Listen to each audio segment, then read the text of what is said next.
What's up, guys? It's your boy Cheeseball again. Cleopas or Levi. I'm in a different room right now. I'm actually in like an in-between place between the patio and the living room here at home. I just wanted to talk about oaths today. Oaths. So, what does the Word of God say about oaths? So again, here we go.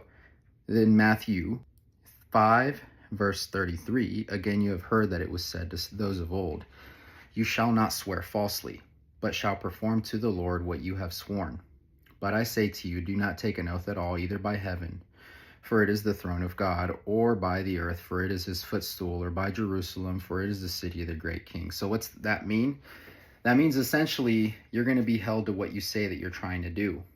You're going to be held to whatever promise or swear you try to make, which is why, we grow up being told, don't say I swear to God or I swear to Jesus or this and that, God forbid me, because that, for starters, that's taking the Lord's name in vain. But second of all, you're binding yourself to, in some ways, a potential spiritual contract. And God forbid that it goes south, or you just decide, you know what, I don't want to do this anymore. I overextended myself. I tried to do too much, or I wasn't ready for that relationship or that marriage, or what I thought that God was leading me into. And perhaps he was leading you and you just were like, nah, fam, I don't want anything to do with that anymore. I'm just going to do me. Or you were upset by some ruling, whether at work, in court, in a relationship, or a decision being taken that was not exactly yours to make. And so you're like, nah, okay, I'm going to do whatever I can to maneuver a situation into my liking. And then how many times, though, does that lead to destruction? How many times has that led to us thinking that we make a promise or say one thing and then do the other? For starters, it makes us look bad. And we're not exactly supposed to be caring about what other people think, right? To a certain extent. To the extent of understanding, wait a sec, in Matthew 5:13, it says, "You are the salt of the earth. But if salt has lost its taste, how shall its saltiness be restored? It is no longer good for anything except to be thrown out and trampled under people's feet." And so I'm telling myself this, by the way, too, guys. So it's like keeping up with ourselves and keeping ourselves in check. If we were able to do one thing 1 minute and we're being counted on, we're responsible for things, and then we're going into drugs, or which hinders our ability or puts us in an impaired state so that we can't fulfill those promises or responsibilities that were expected of us.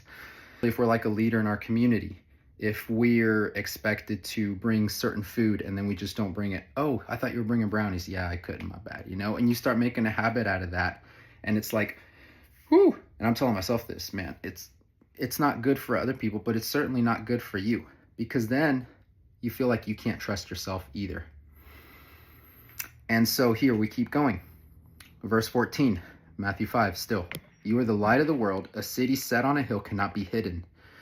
Nor do people light a lamp and put it under a basket, but on a stand, and it gives light to all in the house. In the same way, let your light shine before others, so that they may see your good works and give glory to your Father who is in heaven." Sometimes we can sit there, for instance, and just think oh, well, I don't want to do these things anymore. Why did I agree to this? Dang it, what the heck? Should I just cancel?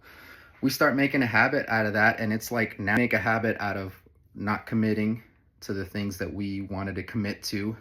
Leads then further to feelings of frustration.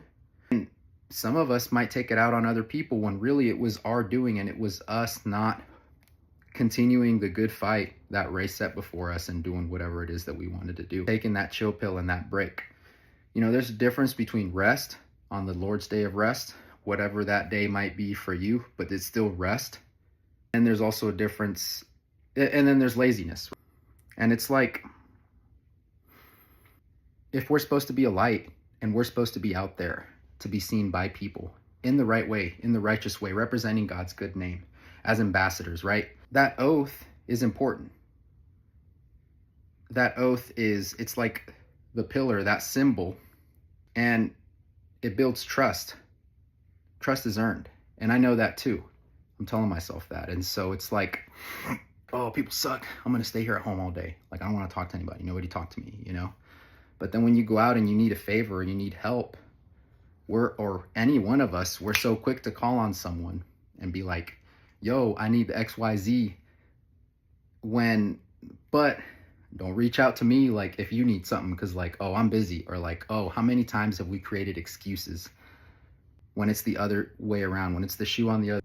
Oaths, again, it's those agreements, those like, and they're reciprocal, and we're expected to reciprocate in some shape or form, you know, especially if we're going to be seeking out those people too on our terms too, whenever we need something or whenever we want to do something or have fun, you know.